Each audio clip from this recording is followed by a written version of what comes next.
अच्छा, अगर आप लोग फॉरेक्स ट्रेडिंग करते हैं तो आप लोगों के लिए ये जानना ज़रूरी होगा कि फॉरेक्स ट्रेडिंग के अंदर स्प्रेड क्या होता है। अच्छा, जब आप लोग ट्रेड के अंदर इंटर होते हैं, जब आप ट्रेड ले रहे होते हैं, तो ट्रेड आपकी उस जगह पे एग्जीक्यूट नहीं होती जहाँ पे आप लोगों ने एक्चुअल में ट्रेड ली होती है। आप लेट्स सपोज ट्रेड लेते हैं किसी एक प्राइस के ऊपर बाय की, लेकिन आपकी ट्रेड हमेशा स्टार्ट होती है माइनस से। तो उसका क्या रीज़न है, उसके पीछे पे क्या रॉकेट साइंस है, क्यों ये हमेशा माइनस से स्टार्ट होती है, क्यों हमारा प्रॉफिट डायरेक्टली स्टार्ट नहीं होता। तो आज की वीडियो में हम ये देखेंगे कि स्प्रेड क्या होता है। सबसे पहले ये जानते हैं कि बिड और आस्क में क्या डिफरेंस है और ये क्या होता है। अच्छा, बिड एक ऐसी प्राइस होती है जिसमें आपको सेल करना होता है और आस्क हमारी एक ऐसी प्राइस होती है जिसमें हमें बाय करना होता है। आगे चलते हैं, बिड और आस्क के बीच में जो भी डिफरेंस आता है ना, उसको हम कहते हैं स्प्रेड। स्प्रेड क्या होता है? स्प्रेड एक ब्रोकर की फीस होती है। जो भी आप ब्रोकर यूज कर रहे हैं, हमेशा आप जब भी देखेंगे प्राइस के बीच में, बिड और आस्क के प्राइस के बीच में जो डिफरेंस आ रहा होता है वो स्प्रेड होता है। स्प्रेड क्या चीज है? स्प्रेड वो चीज होती है जो कि एक ब्रोकर अपनी फीस चार्ज कर रहा होता है अपने प्लेटफॉर्म को यूज करने के लिए। जितने भी आप उसके प्लेटफॉर्म्स यूज करते हैं, MT5 MT4 सर्वर्स आप यूज कर रहे हैं, उनका ब्रोकर यूज कर रहे हैं, उनकी आप सर्विसेज ले रहे हैं, उनके कस्टमर सपोर्ट से आप लोग हेल्प ले रहे हैं, तो ये सारी चीजों की जो फीसेस हैं उसको ये लोग स्प्रेड का नाम देते हैं। और जब भी आप ट्रेड के अंदर एग्जीक्यूट करते हैं, भले आप बाई की ट्रेड लें या सेल की ट्रेड लें, दोनों ट्रेड्स के अंदर हर ट्रेड के ऊपर ये लोग आपसे एक फीस चार्ज करते हैं। अच्छा, अभी एक इमेज के थ्रू समझते हैं कि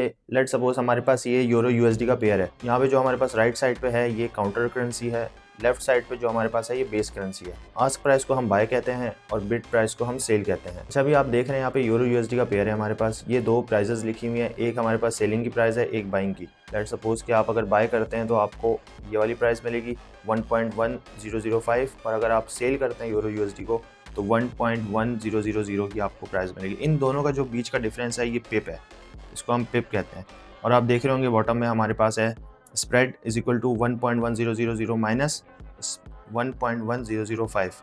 इन दोनों को जब हम माइनस करते हैं तो हमारे पास 5 पिप्स का स्प्रेड आ रहा है। इसको हम कहते हैं स्प्रेड। जो इन दोनों के बीच का डिफरेंस है ना, जो कि पिप्स में बन रहा है, इसको हम कहते हैं स्प्रेड। अब अच्छा, मैं आपको अभी एक एग्जांपल देता हूँ। आप लेट सपोज एक एक्सचेंज पे जाते हैं अपनी करेंसी एक्सचेंज कराने। आपके पास डॉलर्स हैं और आपको PKR में करेंसी चाहिए। जब भी आप एक्सचेंज वाले के पास जाएंगे, वो आपको दो प्राइसेस ऑफर करता है, एक बाइंग की प्राइस, एक सेलिंग की। अगर आपने डॉलर खरीदना है तो आपको ये प्राइस मिलेगा, अगर आपने डॉलर बेचना है तो आपको ये प्राइस मिलेगा। तो उन दोनों प्राइसेस के बीच का जो डिफरेंस होता है वो भी एक फीस होती है। एक्सचेंज वाले उसको फीस का नाम देते हैं और फॉरेक्स इंडस्ट्री में इसको हम स्प्रेड का नाम देते हैं। अच्छा, अभी हमारे पास दो तरह के स्प्रेड हैं, एक फिक्स और एक वेरिएबल। फिक्स में हमारे पास ये होता है कि फिक्स प्राइस में जब भी आप किसी भी ब्रोकर के पास जाते हैं तो उनके पास गोल्ड का पेयर है, यूरो USD का पेयर है, डिफरेंट पेयर्स है। हर पेयर का एक फिक्स स्प्रेड देता है वो। लेट्स सपोज 1 पिप, 2 पिप, 5 पिप, कहीं कहीं पे जाके आपको 10 पिप्स का भी स्प्रेड मिलता है। तो हर ब्रोकर आप अपनी एक उसकी फिक्स स्प्रेड होती है कि हम लोग इतना फिक्स स्प्रेड आप लोगों को ऑफर कर रहे हैं। वेरिएबल स्प्रेड के अंदर क्या होता है कि जब भी आपके पास कोई भी मेजर न्यूज आ रही होती है, या लेट सपोज US ने कोई टैरिफ आयद कर दिया या इस तरह की कोई भी मेजर न्यूज़ेस होती हैं, तब हमारे पास वेरिएबल स्प्रेड होता है। उस वक्त हमारा स्प्रेड जो है ना वो फिक्स नहीं रहता। अगर ब्रोकर ने 1 पिप का स्प्रेड रखा है एक पेयर के ऊपर, तो जब न्यूज आ रही होती है तब वो फिक्स नहीं हो पा रहा होता,